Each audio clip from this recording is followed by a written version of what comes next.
অন্তর্বর্তী সরকার ক্ষমতায় আসার পর পরিবর্তন হয়েছে শেখ হাসিনা আমলের অনেক পররাষ্ট্রনীতি। এমন অবস্থায় বাংলাদেশের সঙ্গে দ্বিপাক্ষিক বৈঠকে আগ্রহী চীন, এমনকি ডক্টর ইউনূসকে নিতে চান বেজিং সফরে। আরো জানাচ্ছেন মোহাম্মদ সোহাগ বিশ্বাস।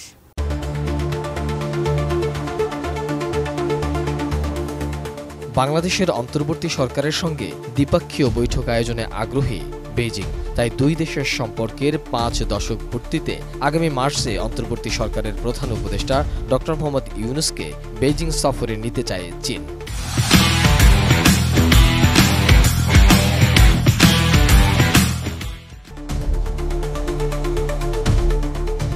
বাংলাদেশের রাজনৈতিক পট পরিবর্তনের পর দুই দেশের সম্পর্ক গভীর করতে মনোযোগ দিচ্ছে চীন।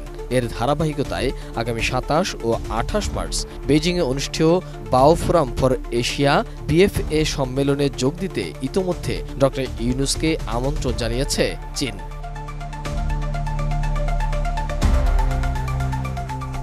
এশিয়াসহ বিশ্বের গুরুত্বপূর্ণ ইস্যু নিয়ে বেসরকারি ও অলাভজনক সংস্থার এই ফোরামে বিভিন্ন দেশের নেতা, শিল্প উদ্যোক্তা, ব্যবসায়ী নেতা ও শিক্ষাবিদরা অংশ নিয়ে থাকেন।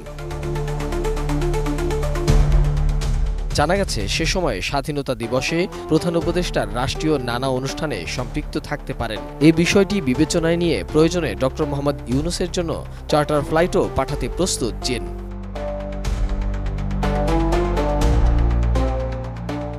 এদিকে সোমবার দুপুরে দ্বিপক্ষীয় সফরে চীন যাচ্ছেন পররাষ্ট্র উপদেষ্টা মোহাম্মদ তৌহিদ হোসেন। মঙ্গলবার বেজিংয়ের চীনের পররাষ্ট্রমন্ত্রী ইয়াং ওয়েনের সঙ্গে দ্বিপক্ষীয় বৈঠক করবেন তিনি। এ সময় প্রধান উপদেষ্টার সফরের সম্ভাব্যতা নিয়েও আলোচনা হতে পারে।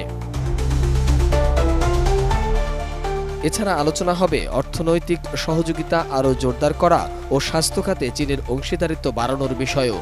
বৈঠকে ঢাকা বেজিং সম্পর্কের সুবর্ণ জয়ন্তীতে সহযোগিতা কিভাবে এগোবে তাও গুরুত্ব পাবে।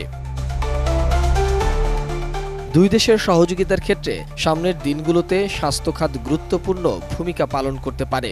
বিশেষ করে বাংলাদেশে প্রথমবারের মতো চীনের সহায়তায় মৈত্রী হাসপাতাল স্থাপন, বাংলাদেশের রোগীদের জন্য কুনমিন সহ একাধিক প্রদেশে বাংলাদেশের রোগীদের জন্য স্বল্প মূল্যে চিকিৎসা সেবা নিশ্চিত করা এবং ঢাকায় আহত ব্যক্তিদের সেবা ও পুনর্বাসনে বিশেষ প্রকল্পের বিষয়ে একাধিক সমঝোতা স্মারকের বিষয়েও আলোচনা হতে পারে। অন্যদিকে ওয়ার্ল্ড ইকোনমিক ফোরামের সম্মেলনে যোগ দিতে ৪ দিনের সফরে সুইজারল্যান্ড যাবেন প্রধান উপদেষ্টা। সম্মেলনের ফাঁকে বেশ কয়েকটি দেশের সরকার ও রাষ্ট্রপ্রধান সহ গুরুত্বপূর্ণ ব্যক্তিদের সঙ্গে বৈঠক করবেন তিনি। মোহাম্মদ সোহাগ বিশ্বাস, ATN নিউজ, ঢাকা।